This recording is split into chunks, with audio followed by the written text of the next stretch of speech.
Right, evening everyone. Thanks for joining us, yeah, welcome to James Phillips from Precision Hydration. Hello, mate. Okay, and he kindly agreed to join us today to as we head into race season this year, give us his top tips on fueling and hydration, which his t-shirt gives away the aim of their game. So and Sam Shepherd's also jumped on the panel for tonight, if you like, just to give us a little bit of his insight on some of the questions when we get to them later.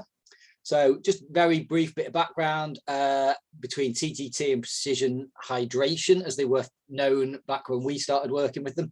It was actually quite a long time. I remember it was at a hotel in Christleton in Chester, like long time ago. Like, you guys were pretty new. And yeah, I think it was actually before my time, wasn't it? Probably, do you know what it was? Yeah, it was. It was Andy and Johnny.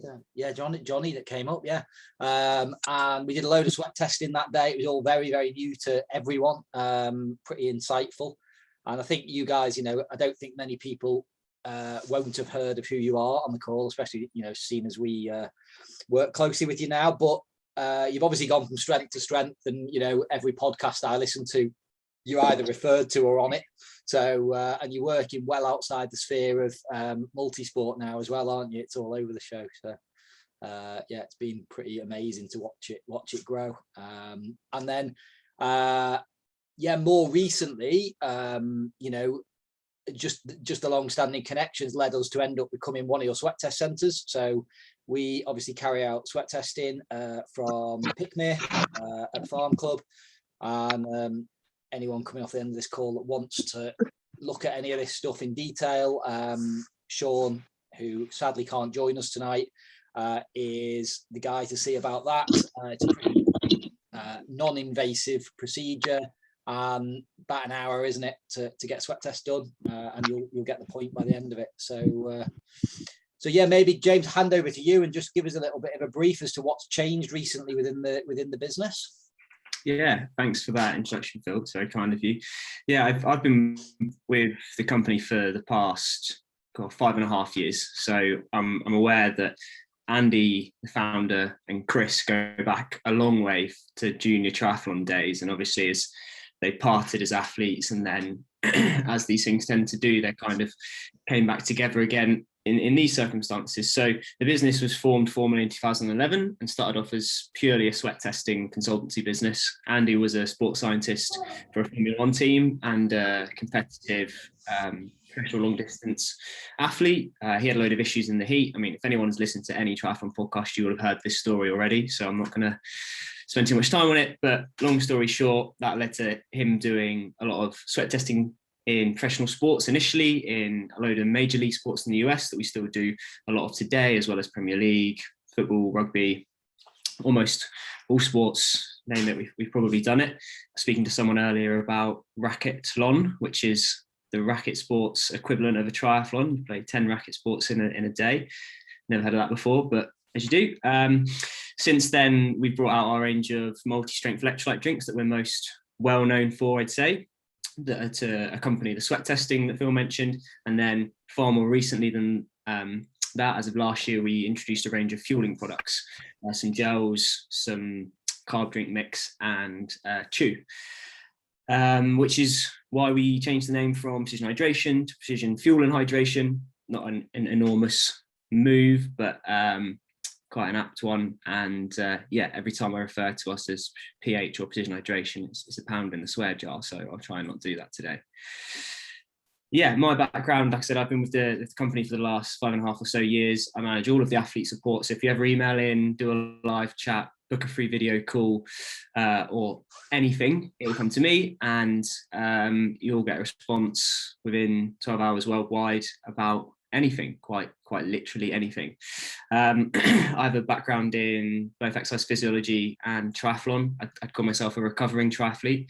I've kicked the habit these days, so there's hope for all of you yet. I occasionally dip my toe in some more adventurous racing, some swim run, some ultra running, some mountain bike, marathon, that kind of stuff. But yeah, so that's probably the long and short of it, really. Yeah, great. Thanks, mate. That's great. Yeah, and I think like what we're going to do tonight to just dive in, because otherwise we'll end up dragging this out. I think we're just going to do this as a Q and A, and most of the athletes on here have probably already know this and they've submitted questions, and been really pleased with how many people have taken the time to send questions in. Got a little barrage of questions at 6 o'clock tonight when I opened my email, so that was interesting. But I've tried to include or at least amalgamate the questions enough that we'll get an answer to nearly everything. There was 1 or 2 people with some pretty complex questions, which I think James is going to get back to independently, a little bit more medical relevant. But look, if we like dive in at like a higher level, like, you know, the overarching like principles of nutrition and fueling. And I think when we talk about this, you're going to be relatively broad in terms of nutrition and fueling, and then there will be reference to how precision, I nearly called you precision hydration then, precision fuel and hydration can you know, their products can assist this, because I think your product range is just so easy to understand, the way that it's all at different strengths. So I suppose like the first question that someone's put is what are the key principles, factors that shape race hydration and nutrition strategy? Cool. Should I dive in straight away, and then Sam, you can jump in a minute if you want to. I guess from our standpoint, when we look at building a race day plan encompassing both hydration and fueling, we like to think of there as 3 key real principles, like we've been said in the question. One is fluid intake, which should be a direct reflection of sweat rate based on the environment you're in and the intensity you're working at. Your carbohydrate intake in terms of grams per hour, again based on how long you're going for and how hard you're going, and then the sodium content of the drinks that you drink based on the sodium concentration in your sweat. If you can get those 3 things there or thereabouts, you know, aiming for that B+ grade mark, you're probably 90% of the way there. And as most of the people, you know, doing this sport know, if you can get 90% of the stuff right, you're quite a long way to having a good result. Yeah, that's kind of step number 1 for us. Secondary to that would be, you know, filling in the gaps from the numbers with the appropriate products that work for you for the duration of the activity you're doing. And then the final step would be kind of the icing on the cake, which, you know, if you're an elite performer, you might want to start looking at. But I think for most of us, that there are some significant gains to be made by just getting the basics right initially. So like understanding what you're saying there relative to, you know, people that are maybe newer athletes or people that are maybe stepping up a distance where this becomes a little bit more important. You're sort of saying like identifying fluid in the way of fluid loss versus intake, as well as the electrolyte replacement. Then you're looking at like environmental factors that will affect that. And then also how are you going to provide the body with the fuel?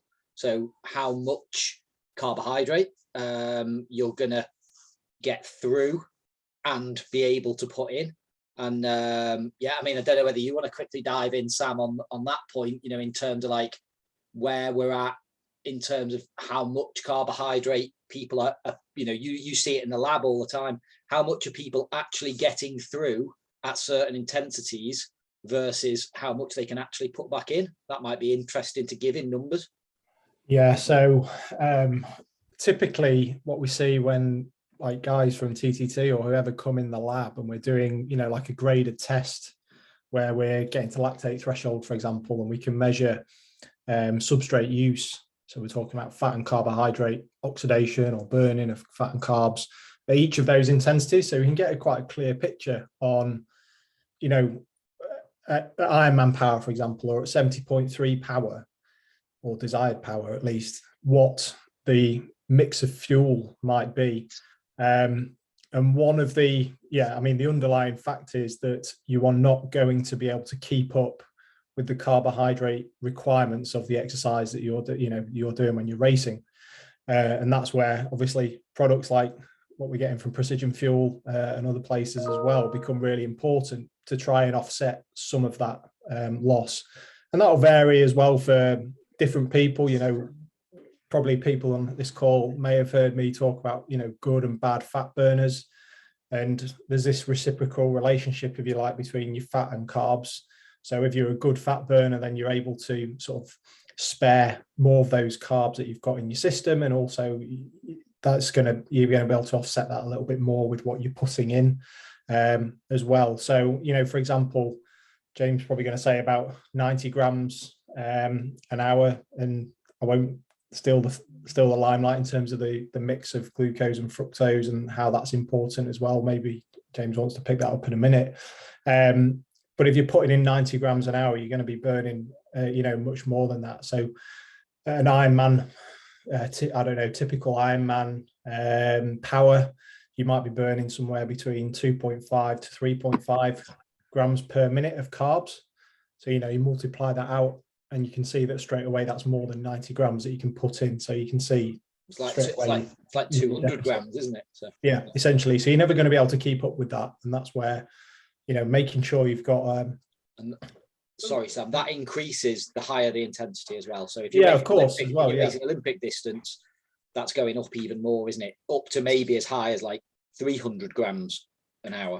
Yeah. So, and that's, you know, and that's that's meat and bones of it, really, that you're never going to be able to keep up with that. And as the race distance shortens and the intensity goes up, then that requirement per hour at least is increased.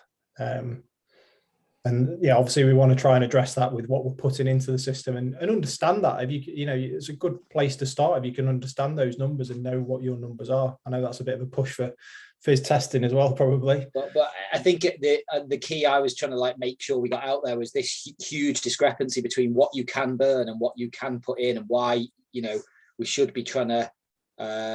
We will come to this later, how much you can actually ingest per hour. But it's just having those higher level numbers for now.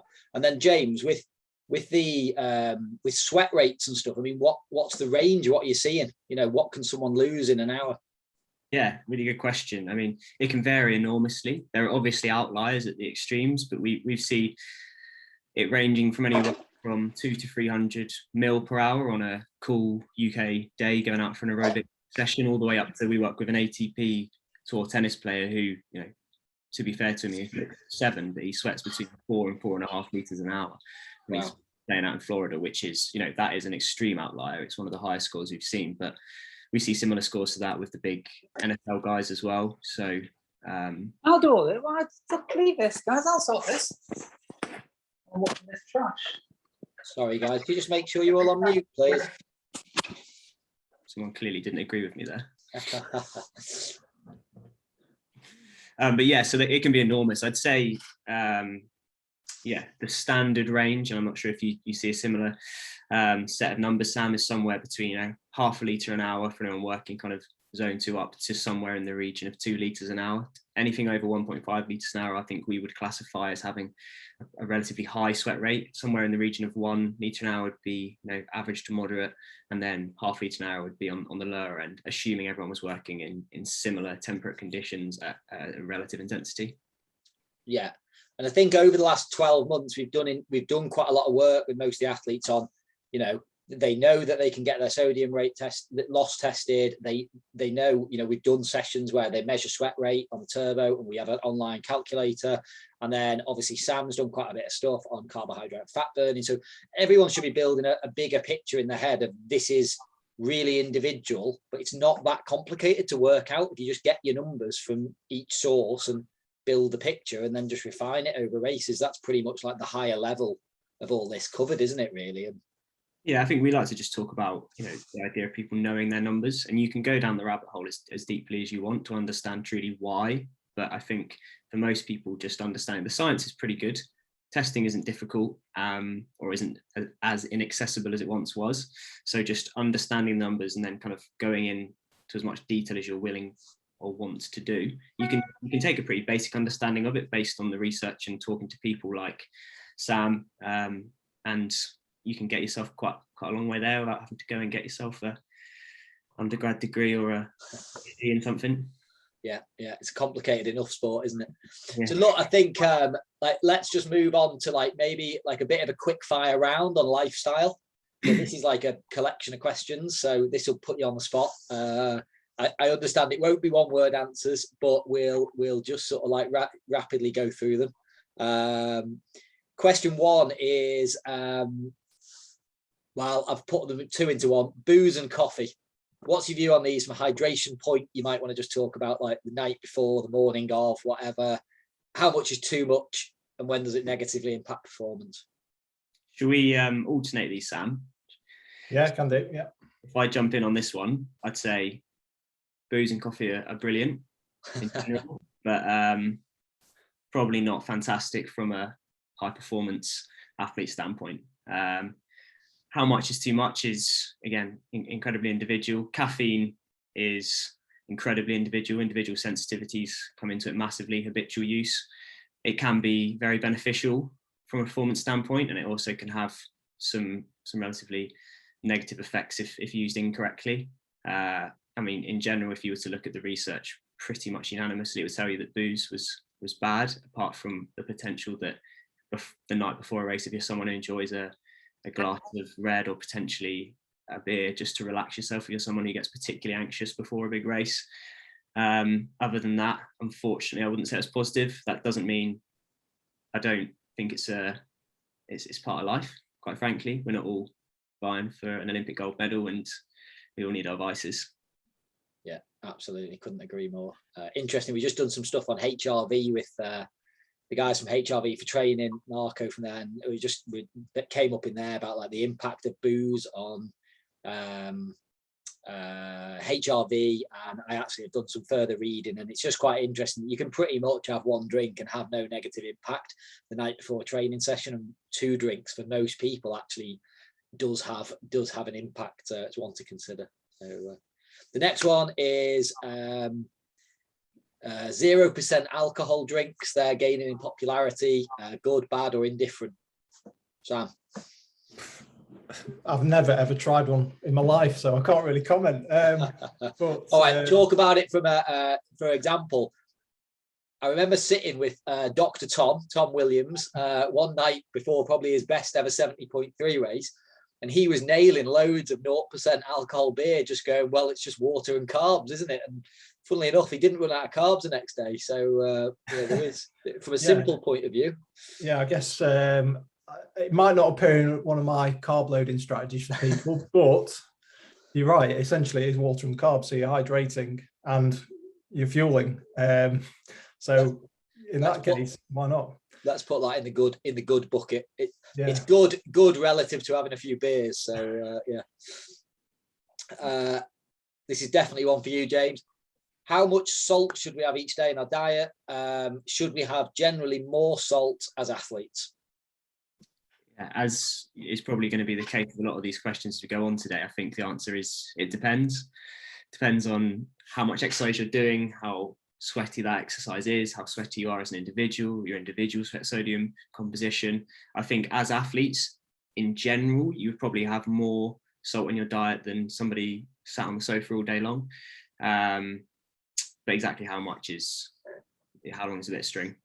I think I've always looked at it that if you eat really, really clean, there's probably not a lot of salt naturally in your food. Whereas if you eat a bit 50-50 between a bit of crap and a bit of, you're probably getting quite a lot of salt from the food. So it's probably down to the individual diet you already have. And actually, if you eat a lot as an athlete, you're probably getting more salt just by eating more food than a normal person, I think, aren't you, as well? I think, sorry, can I just chime in? I think from a lifestyle perspective, years ago, I know my grandparents, for example, they would put salt on everything, add salt to everything as well when they're cooking. And generally, I don't think that's quite the same these days, given the potential risk associated with excessive salt intake. But what I would say is, we're all training a lot anyway. If you want to add a bit of salt here and there to your food, I don't see that as an issue. And I also don't think you need to worry too much. I think we can get hung up on these, headlines that we see about, salt's related to this, that, and the other. But we're exercising a lot, and the studies that have been done include a large proportion of the population who do sweet FA, to be honest, in terms of physical activity. So, we're a bit of a different population in that respect, that we can get away with, let's say, some more of the, more salt, for example. with how active we are, our body will self-regulate a little Yeah. bit more as well, won't it? So yeah. Exactly. Good. Sticking on the, well, I suppose it's the opposite of salt, water. Is it possible to drink too much water? And how much should you drink each day? Go on, James. You must have an answer to that ready. Yeah. I mean, in short, yes, it is possible to drink too much water. There's a condition called hyponatremia, which is low blood sodium concentration, which is actually typically caused by excessive drinking of either water or low strength sports drinks with a low sodium composition. What can happen is it dilutes the body's sodium stores down, and it causes a shifting of ions between the cells, which can result in swelling. People see swelling sometimes around the hands and feet, and in worst case scenarios, you get swelling around the brain that can cause seizures, and that's why, unfortunately, there are semi-regular fatalities in endurance events that are often particularly long and particularly hot, where people are nailing a lot of plain water. That typically happens when people drink water in excess leading into an event and then continue to drink plain water during the event, because they drink loads of plain water when they're less active, tapering down. They pee a lot, they pee out a lot of minerals. They start this dilution process, then they start sweating, they sweat out more minerals, they continue to pee. So this is the body's way of trying to shed some of that excess fluid, but it can't retain minerals when it's peeing them out. And then you have this horrible cycle of dilution. So in short, yes, but similar to the previous answer, how much you should drink each day, again, is so individual. I wouldn't want to put, I think as athletes with varying training plans, varying sweat rates, we aren't a population where putting in an RDA on anything is particularly helpful.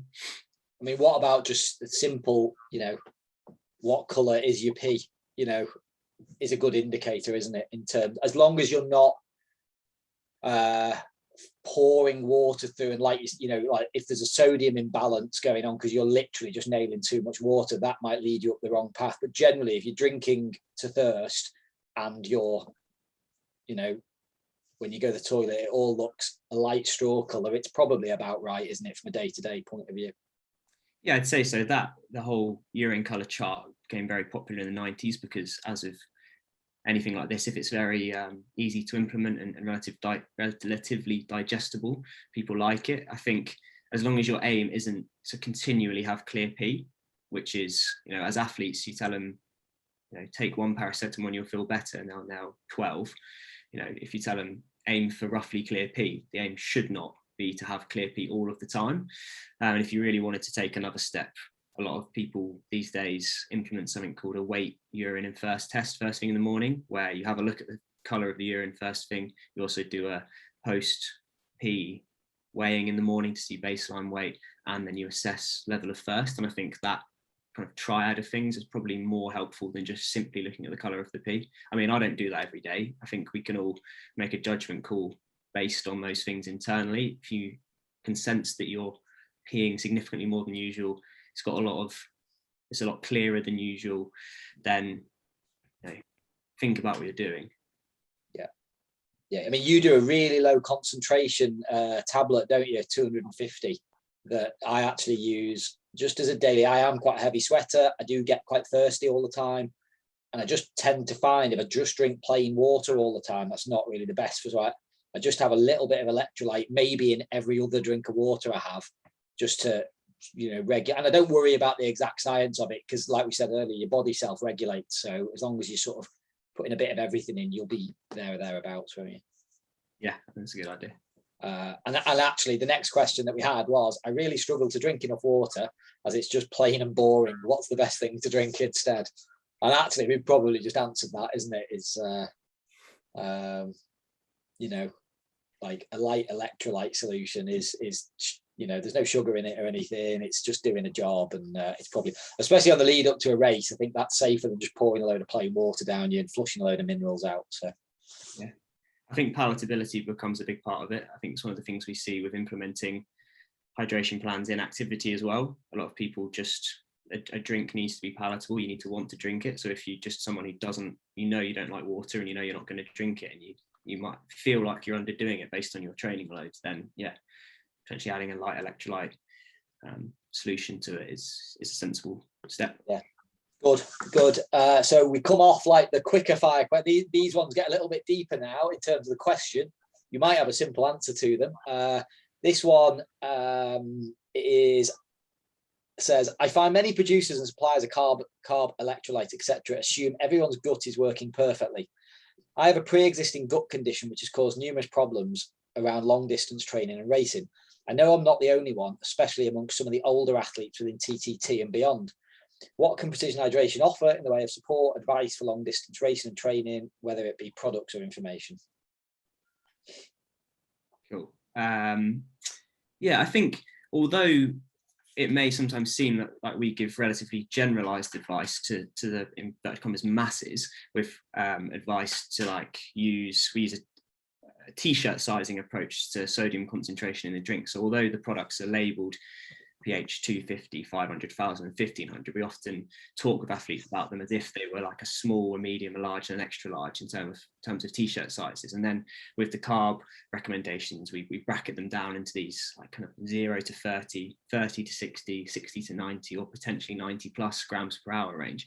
And that sometimes might come across as relatively generalized, but I think actually we'd like to take every athlete as an individual, and in this situation, clearly the general advice isn't going to be applicable to this individual.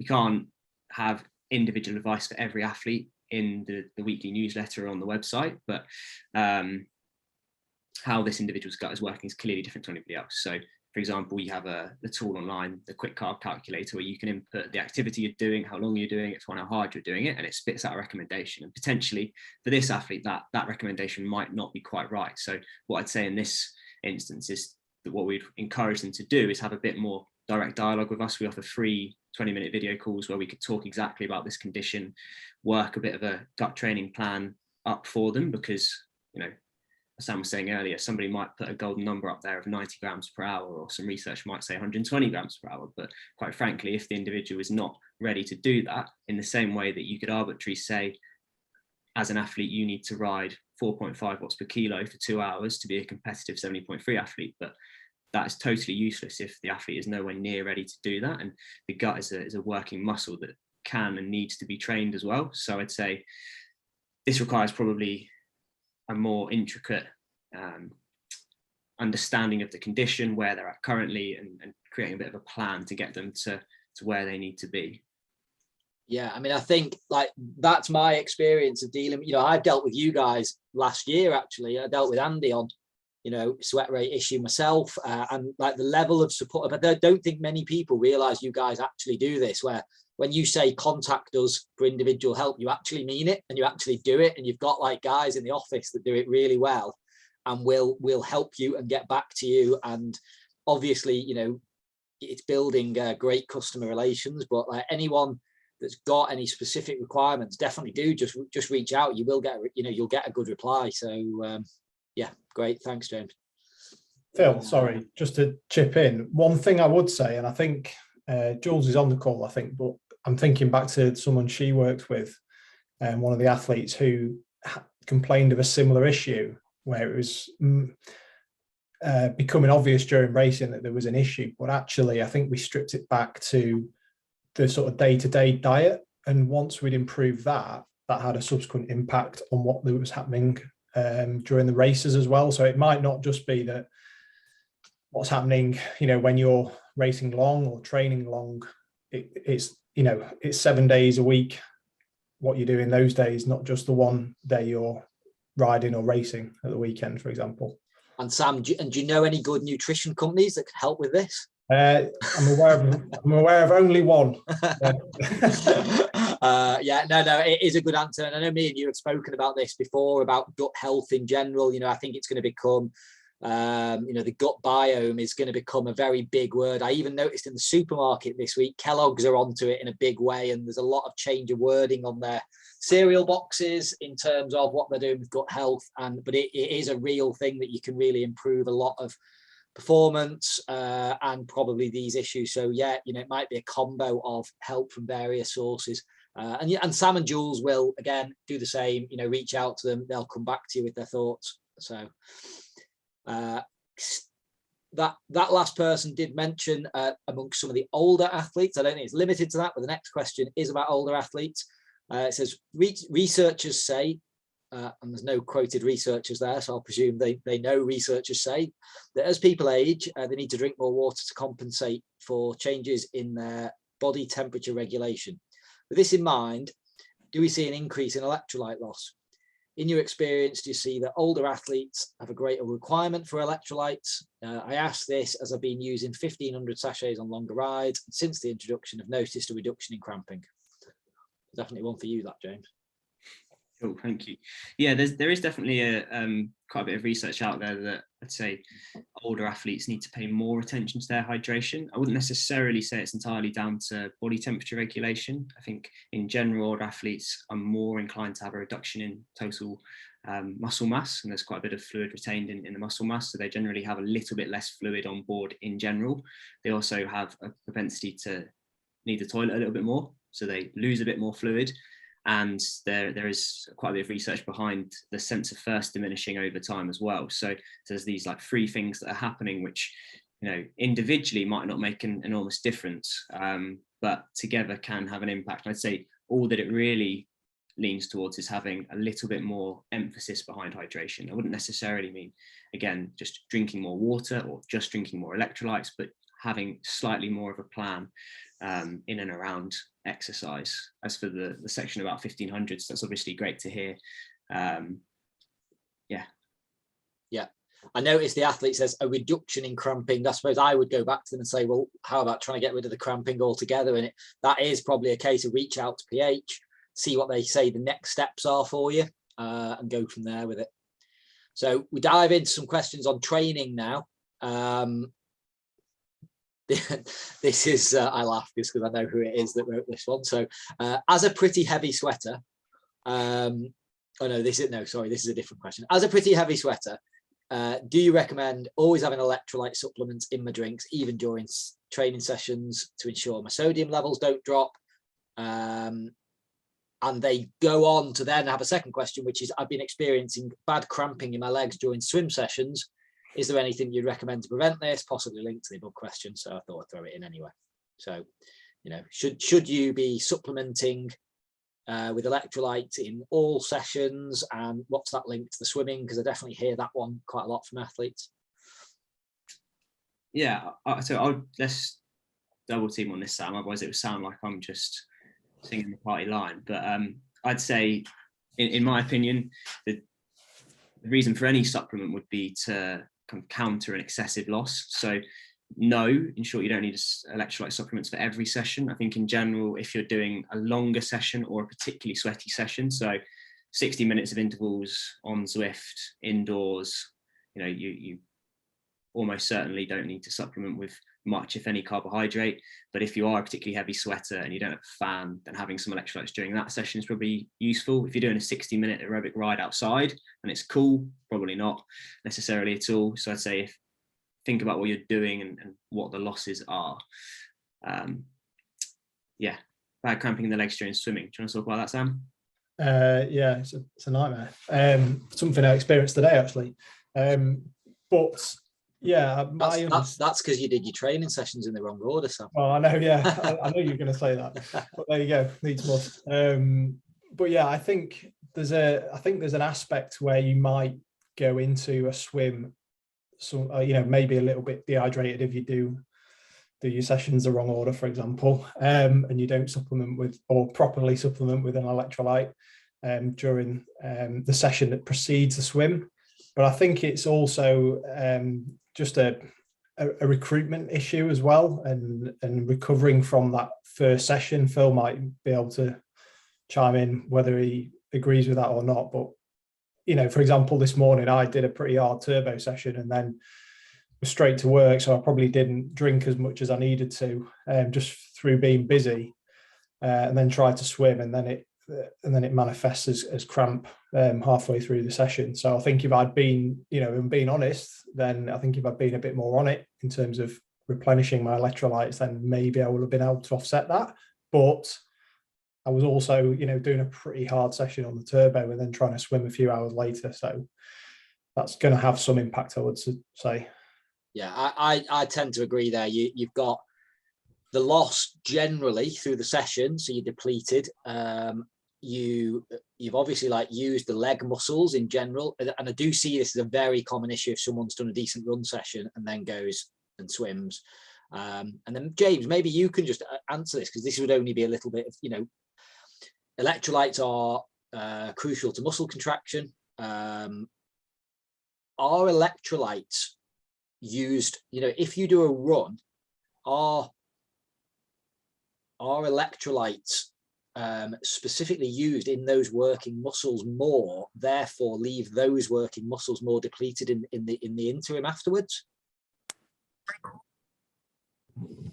Yeah, interesting question. I'll be honest, I'm not entirely sure. I think the way to think about it, and thing to remember, is that the sodium composition of your sweat and your sweat output is dictated by the amount of sodium that you lose via your extracellular fluid, which goes through the sweat ducts and through the CFTR glands, and then you get some of it reabsorbed. You're not going to localize where you're losing more from, because it's kind of, the body is a system. It's kind of like a big, yeah. Well, that was my question. Yeah.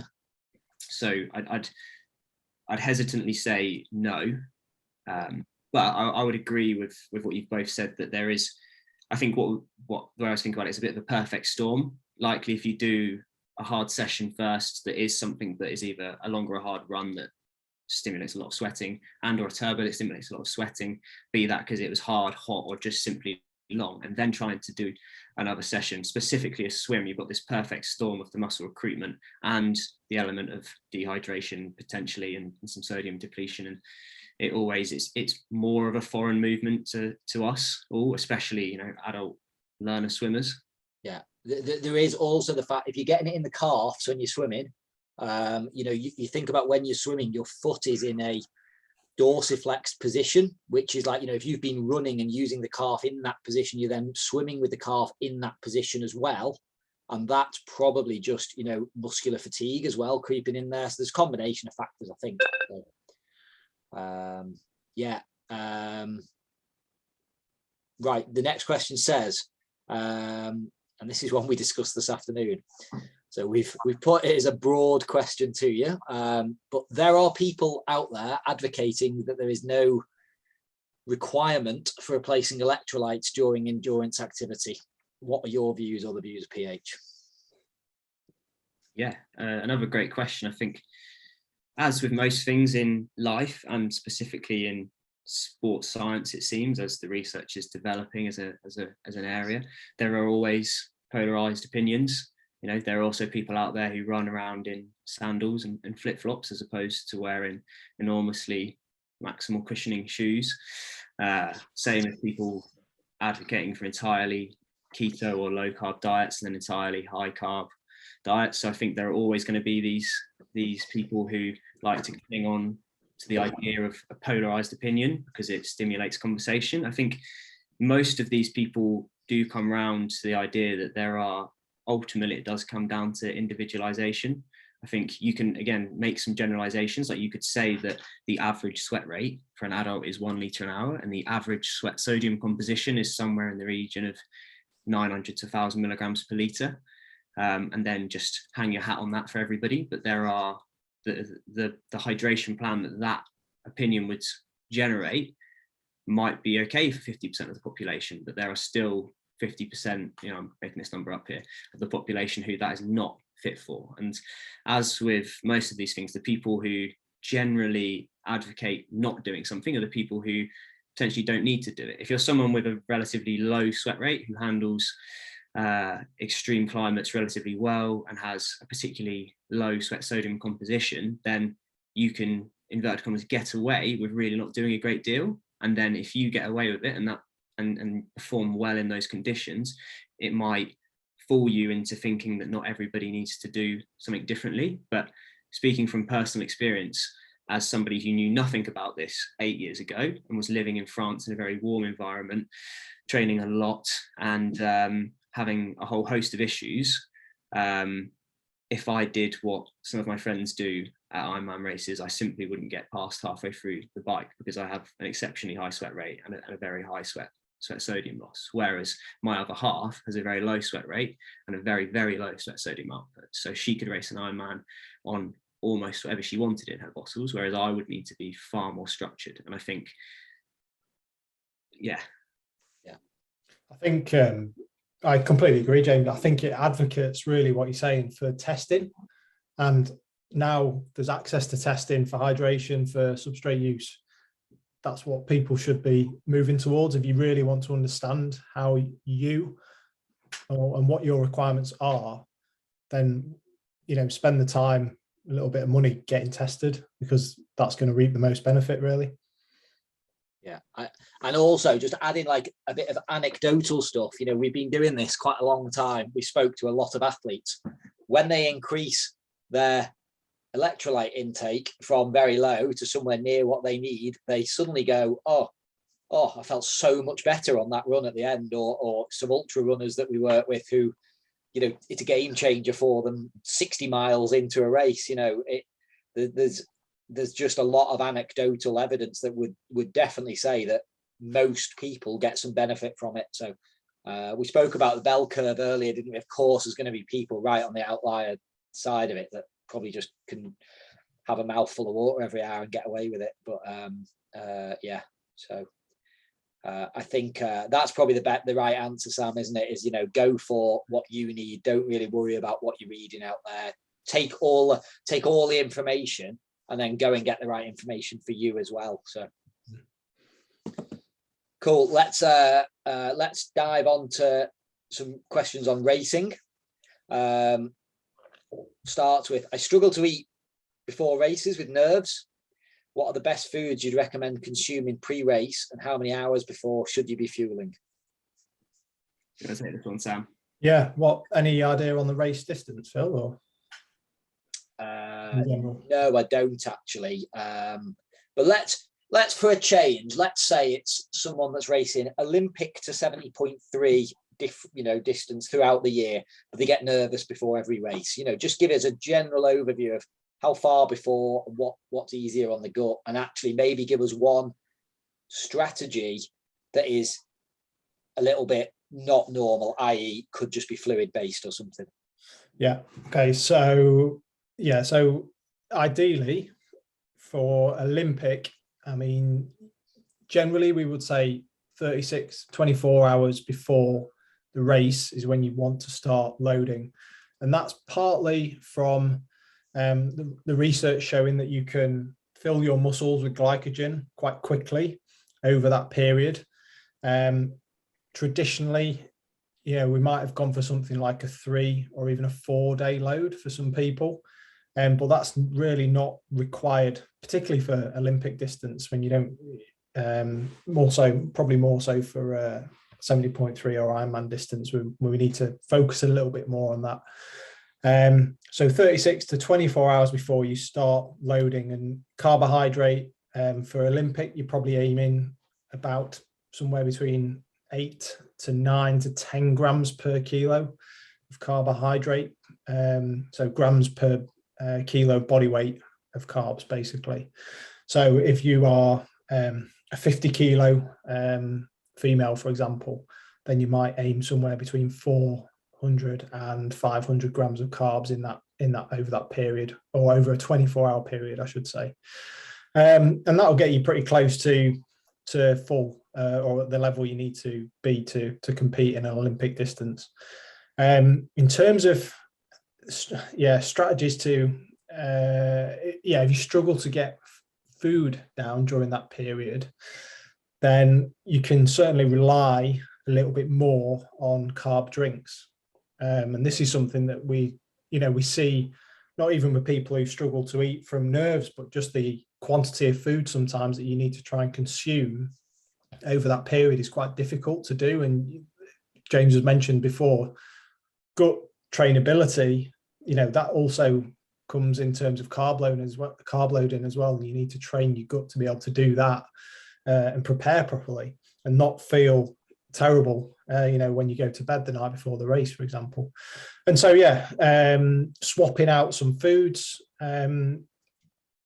for carb drinks is probably a good approach to try and offset some of that and relying on carb drinks. So that, for example, if we take a typical 24-hour period where we're trying to load, you might have 5 occasions when you're trying to eat during that period. And that might all include food, or it might be that we rely on carb drinks. We could also rely on things like fruit juice as well to a certain extent. Apple, orange juice, very high in carbs as well. And you might replace some of that food with one of those drinks at, each eating occasion, essentially, to help with that. So Sam, if you're really nervous race day morning and you are struggling to hold food down or just want to eat in general, if you're loaded up well from the day before, actually using carbohydrate solution or fruit juice or something that's just easy to top up the stores is a simple, you probably will be fine doing that, and you're certainly better off doing that than not eating, aren't you? Yeah, so what we're trying to do in the morning of the race is we're not too worried about muscle glycogen. That's, generally full from the day before if you've loaded properly. But we're trying to just top up liver glycogen stores, and they're really important in terms of glucose homeostasis, basically maintaining glucose levels in the blood, and having a fully loaded liver as well. It's that's an important store of carbohydrate in the body. So yeah, in the morning, if it's it could be just that we want to try and get somewhere between 50, 60, 70, 80 grams of carbs in. That's not optimal. If we're talking about optimal, then of course it's optimal to try and eat and eat a bit more than that. But it's better than having absolutely nothing. If you went for like a carb drink that gave you 60 or 70 grams of carbs, it's about getting something in that case. Yeah, good. And just staying on the topic of fluids, etc., the next question leads on from this, which I'll go to you with it, James. It says, and I've actually modified the question if the person is listening to this, but I've just shortened it up a bit. What are your views on carbs, solids, fluids, etc., when it comes to fueling? This person has gone from an even mix of solids, fluids, and gels through an Ironman, probably a third of each. They're trying to increase their carb take by 20 grams an hour. I know they've moved to one of your latest products to try and do that. And this is a female, so they're going from 60 up to 80 grams. But they're doing that by swinging heavier percentage to fluids and gels. Is this something that you sort of agree with, or is it again individual, or what's your views on that? Yeah, I think it in general, I'd probably say it is individual as to whether this is better or worse, situation dependent. I think doing the exact right thing here by thinking about it numerically first. She's obviously established that 60 grams, or assuming she's established that 60 grams per hour works for her. She's doing a sensible, some gut training, trying to increase it slowly. The most practical way of doing it is via something like a gel or a drink mix. Depending on the length of the race, I'd say, you've always got to pair the science with the practical side of things. I think personally, I would struggle to do a race that was over 6 hours entirely on liquids and semi-solids. So a 70.3, if you're doing it in 4.5 to 5 hours, potentially entirely gels or entirely drink mixes might be fine. But if you're doing a 10, 12-hour Ironman, it might be a bit hard on the stomach. People do it, and again, these are not hard and fast rules. People do Ironman entirely on gels, and they might take 25 gels in a race. But personally, I would want something a little bit more solid as the race extended in duration. So yeah, I think sounds like a sensible plan, unless the duration is particularly long. But that being said, if it works for her, then who am I to say that it's a bad idea? She might just like gels and energy drinks. I just personally like having something a little bit solid in my stomach if I'm going particularly long. Yeah, well, interestingly, I have a solid option with me if I need it. Carrying an extra 50-gram bar on the bike or something isn't really going to slow you down. It's good to have the option there, and if I don't need it, I don't need it. So psychologically, if that makes you feel better and perks you up, then Jesus doesn't make as much of a difference as anything else, really. Yeah, absolutely. And then there was a story about Chrissy Wellington, wasn't there? She always carried chocolate with her. That's exactly what I do. Yeah. There you go. So if you need a little bit of chocolate, Snickers, a Mars bar halfway through the bike on an Ironman, something to look forward to, a little treat, then no problem with that at all. Yeah. And then someone's asked the next question. It's all still related. Can your precision hydration drink mix be used in a sprint Olympic distance to supplement both electrolytes and carb levels? Which I think that probably needs a bit of clarity, so that gels don't need to be used. Obviously, a sprint distance is so short that if you've got adequate carbohydrate stores, depending how long it takes you to do it, you should either need very little carbs or a small amount of carbs. So a carbohydrate drink will definitely suffice.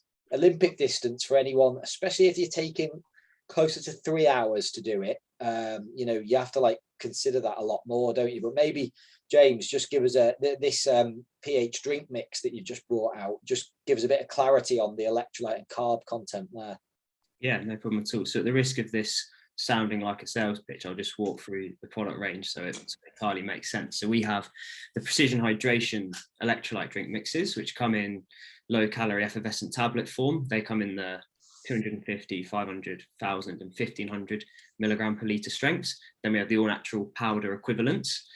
The only difference being the low calorie effervescents have virtually no carbohydrates in, and the all natural powders have a little bit of carbohydrate in, about 15 grams. That's in the form of cane sugar, and that's there entirely just for palatability. Whereas the tablets, because they have no sugar in, or virtually no, they have some artificial sweetener. They're largely, if you know you don't like sweetener, use the powders. If you know you don't want the carbohydrates, use the tablets. Then we have the Precision Fuel range, which is the new products we do. So they are the gels, the chews, and then the drink mix that you're referring to here, Phil. So that was actually born out of a conversation I had with Andy whilst we were doing a lunchtime run. I started doing some cross-country mountain bike racing a couple of years ago, and that's 90 minutes max effort, and because of the nature of the race, you really don't have a great deal of time to safely take your hands off the bars to reach for a gel or a bottle. And as someone that was sweating very heavily and loses a lot of sodium, I needed some fluids and electrolytes for that 90-minute effort, because it was in the summer. Now I know I lose over 2 liters of fluid an hour. That would be 3 kilos across 90 minutes, give or take, which is on the border of what's acceptable for me based on my body weight. But I also know that I need some carbohydrates to get through that very high intensity effort. So we were talking about how I could make this mix in a bottle, and then lo and behold, here comes this 30-gram carbohydrate powder, which also contains 1,000 milligrams per litre of sodium. So the intention for it really was initially for the kind of shorter, more like Olympic distance style racing, where you need more of an isotonic style drink that has a bit of fluid, a bit of carbohydrate, and a bit of sodium.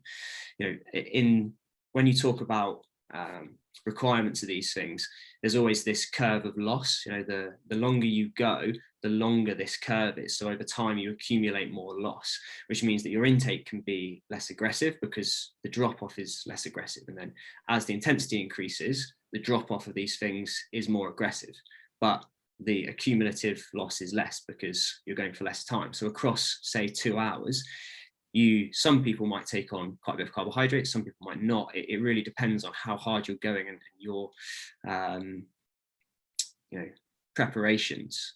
In short, in this instance, if you're someone racing between 2 and 3 hours in an Olympic distance race, you could use something like the Precision Fuel energy drink mix, because it has 30 grams of carbs per serving. You could drink a litre across 60 to 90 minutes on the bike. It has a pretty good amount of electrolytes, talking broadly, knowing that the average sweat sodium loss is around 1,000 milligrams per litre. So it's suitable for quite a large percentage of people, and will replace a certain amount of their loss. And because the aim isn't to replace loads of it in that kind of shorter, more intense activity, it would be fine.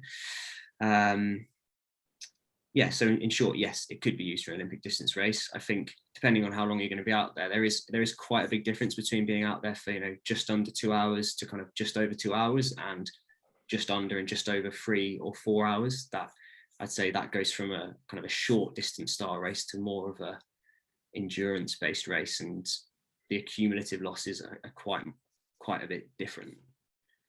Yeah.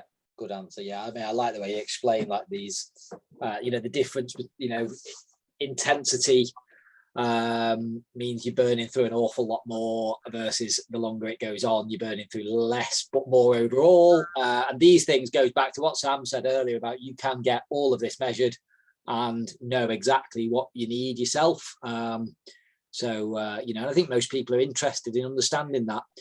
Just while we're on, you mentioned about like your sweat rate there. So this is the one I sort of laughed about earlier, but this is the actual question, and it's not a funny question. It's just he's a funny guy. I'm the heaviest sweater you'll know. I'd estimate that to be well in excess of 2 litres an hour in the summer, and I reckon it's 3 on a hot day. Over a 12-hour Ironman, I'd expect to make a net loss of fluid up to 10 litres, which is safely greater than 10% of my body weight. I found it very tough to run by the end, feeling sick. Am I an extreme outlier? Do you have an extremely sweaty hydration protocol? And what would you expect the performance drop off to be for that level of net loss? I think I'll jump in here quickly, and Sam, you can do a bit of talking on this one as well, just so everyone can stop hearing my voice for a minute.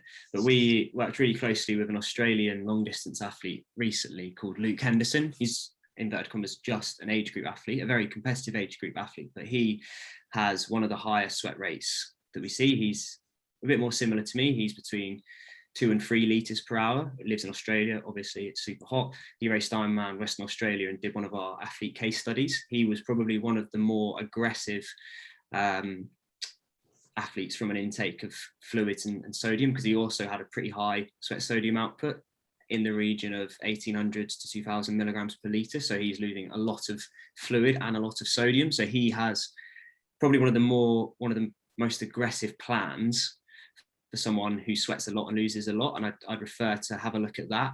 I wouldn't say this is, you know, to kind of put this athlete's worries to rest. You know, in excess of between 2 and 3 litres an hour of sweat rate is a lot, but it's not so high that it should impact his decision making on what racing he does and what he can and can't do. I think it just might require a little bit more emphasis on planning and preparation. You know, as I said, I know that I sweat over 2 litres an hour, between 2 and 2.5, and I lose a lot of sodium. And quite frankly, you know, I wouldn't choose not to do a race because of that. I might think twice about doing the Marathon des Sables, where they actively limit your fluid intake, but it wouldn't put me off. Well, quite frankly, that it wouldn't be the thing that put me off racing on the big islands to do the Ironman World Champs.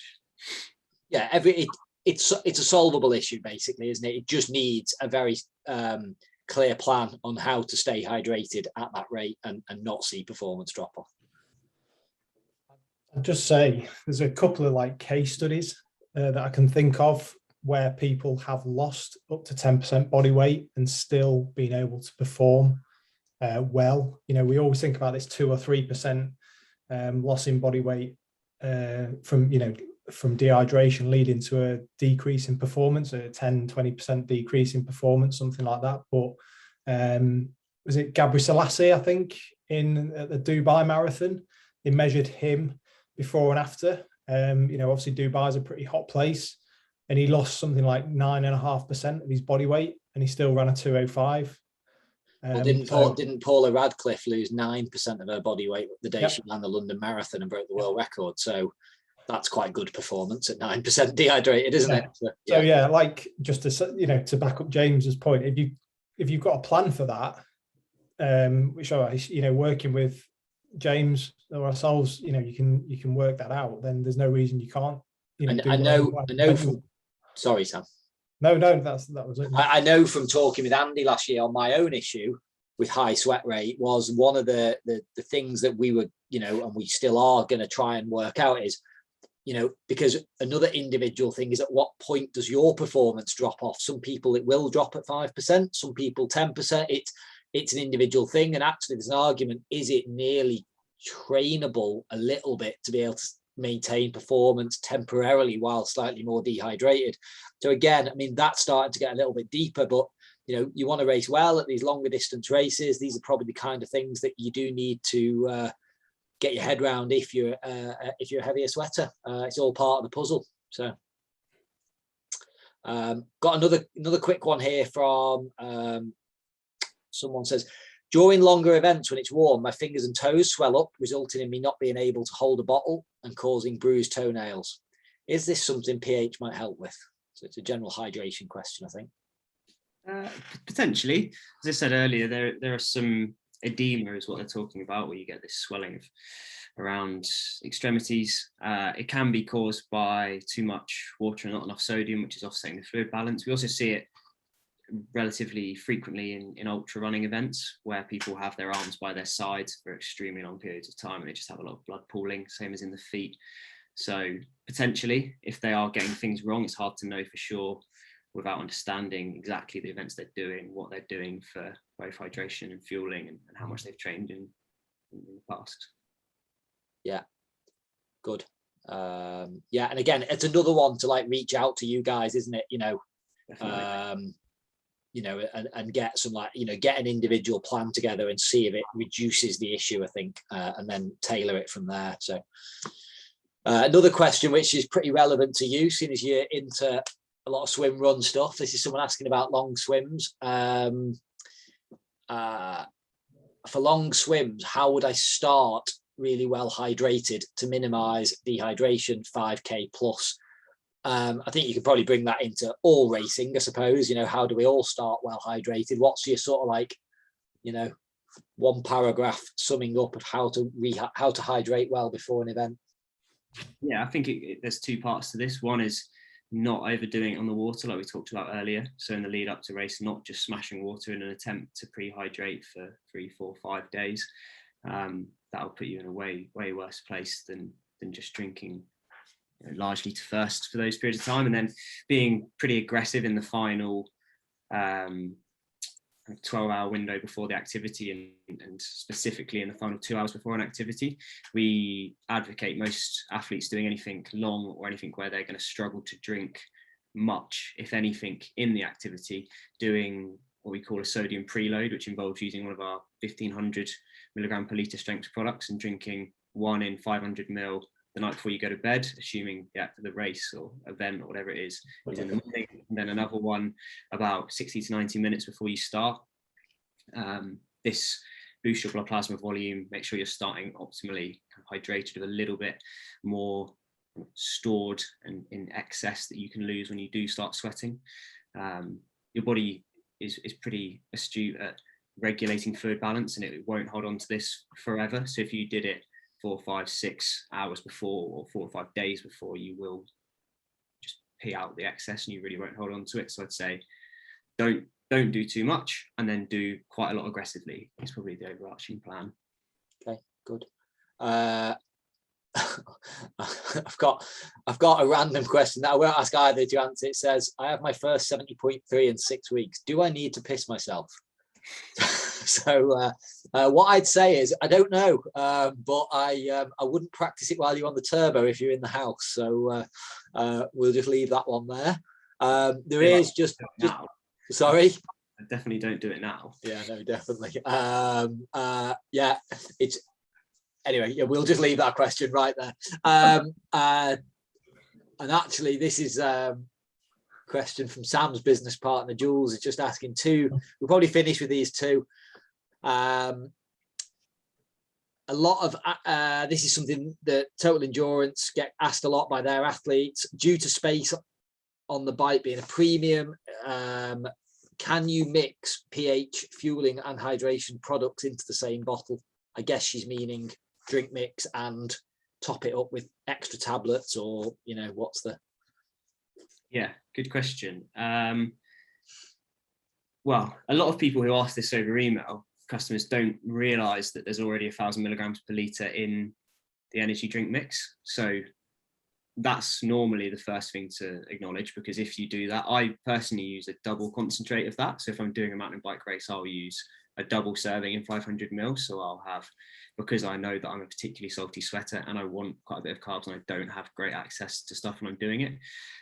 Beyond that, using any kind of carb powder to make a super concentrated mix, I'm less of a fan of, because it's quite hard to get the volume of powder into a bottle with an appropriate amount of fluid without it becoming clumpy or anything like that. And also, because it has the 1,000 milligrams per litre or 500 milligrams per serving of sodium, if you put 5 servings in a bottle, that's a very, very concentrated amount of sodium in there, which is more than a lot of people need, even though, so for example, if you're going to triple concentrate it, which would be 90 grams of carbs, you would have the equivalent of 3,000 milligrams per litre of sodium, which would be a lot for a lot of people, whereas the carb amount might be appropriate.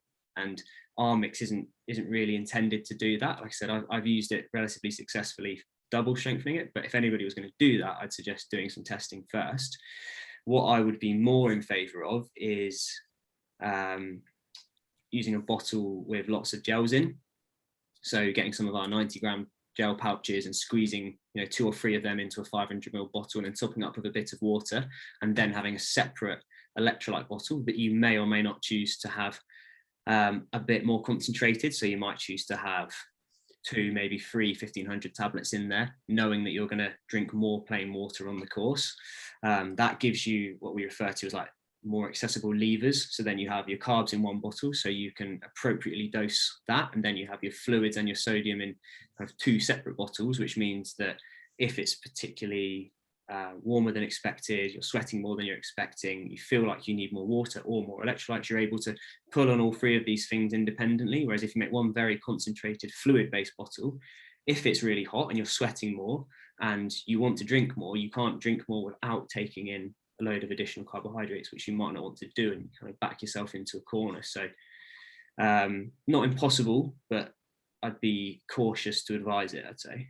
Yeah, I think the other one to consider for those with, especially racing long course, which is normally where this becomes an issue, is think about using special needs. I see very, very few people using it, and actually on a lot of courses they've strategically positioned them, and it's a really quick stop, and you can literally replace all the bottles on your bike with exactly what you want again, and actually between 2 full bikes worth of stuff. And some of them are so, I mean, I've used it several times, and you're talking about losing less than 60 seconds to get your fueling right. And I think over an Ironman, that's not a lot to lose. They're pretty efficient at getting them to, getting your stuff to you. So for sure, I would 100% back that, Phil. I think it's very funny to think about in triathlon, because on the bike people are so obsessed with average speed, because it is important. But you look at any kind of 100k 100-mile ultra runner, and if you watched a professional ultra runner run past an aid station or special needs without grabbing any additional food or fluids, you would laugh, because you think you're a total idiot, you're going to crumble later on. And we all know that a lot of people, by the time they get to the run, end up walking big stretches or slowing down considerably, and often that's due to an issue that's been caused way earlier on the day when you're trying to keep your average bike speed high, because it will look better on Strava. Yeah, absolutely. I remember I raced at Portugal last year in the Ironman. We were in a small pace line near the front of the race, 5 of us. One of the guys went for special needs, and we never saw him again on the bike. He didn't get back on, but he obviously did a very good job of refueling.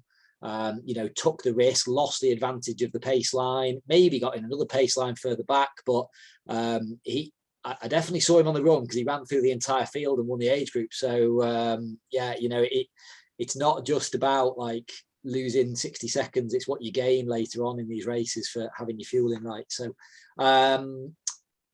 and then Jules also just said, just be interested to know, why have you gone for a 2-to-1 maltodextrin fructose mix rather than a 1-to-0.8? Now there's a technical question for you. Yeah, good question, Jules. Honestly, because at this point, although the 1-to-0.8 ratio is becoming a bit more popular, I'd say that the research on the optimal ratio is still a little bit unknown, and the inverted commas safest and most well established is probably the 2-to-1. The whole 1-to-0.8 ratio that you see in the likes of Morton and Beta Fuel is interesting, and there is some research out there to suggest that that is one way to potentially increase carb intake beyond the 90 grams per hour. But I think, speaking to most of the nutritionists we speak to in a lot of the pro cycling teams, where I think that's probably the space where this research is moving most aggressively, because they can take on crazy amounts of carbohydrates, because cycling is easier than on the gut than running. But honestly, I think the idea that only having a 2-to-1 limits people to being able to take 90 grams per hour is not in it. We have plenty of athletes who use a 2-to-1 ratio and take in excess of 100, 120, even up to 140 grams per hour. We saw it last year at Ironman Mallorca. Both Ruth Hassel and Leon Chevalier took over 120 grams per hour on the bike using a 2-to-1 mix. We reported those, and they're on the website under the athlete case studies from the same race. So I think, will that become the norm in the future? I honestly don't know. It would require a lot of extensive research to swing it that way, and ultimately, will it make a difference? I'm not entirely sure. Yeah, just a little point there as well. These athlete studies you refer to, they are on Precision Hydration's website. Sorry, Precision Fuel and Hydration's website, and you can go and read like what a lot of the pros are doing, what a lot of like outliers you've worked with. There's just some interesting food for thought there, and I think you'll read them and go, yeah, do you know what? I might reach out myself. So good. Yeah, guys, look, I think we've done long enough, and really appreciate your input there. Sam, thanks for the last minute jump in there. That was really appreciated. Breaks it up. It's instead of just two of us. And like James, really appreciate you taking some time out to do that for us tonight. Is pretty interesting. Guys, we said that we're going to do like a prize draw based on people submitting questions. And I'm going to do it based on what I thought was the best question. I will post it to the Facebook group later on. I am going to go down the lines. I found actually the most fascinating question tonight was the one about hydration with older athletes. Actually, I think with the demographic within TTT, well, none of us are getting any younger, and you know we do certainly have quite a lot of athletes that consider themselves older athletes now. So I think that was probably the most interesting question from my point of view. You know, some of the stuff on muscle mass there I've not thought of. That was pretty good answer, that, James. So whoever asked that question, I don't even know who it is now, will get a free sweat test from us. So thanks for that, and thanks to everyone else putting the questions in. It's made the evening possible. So cheers, guys. Thanks, Phil. Thank you. Very helpful. Cheers, guys. Always struggle with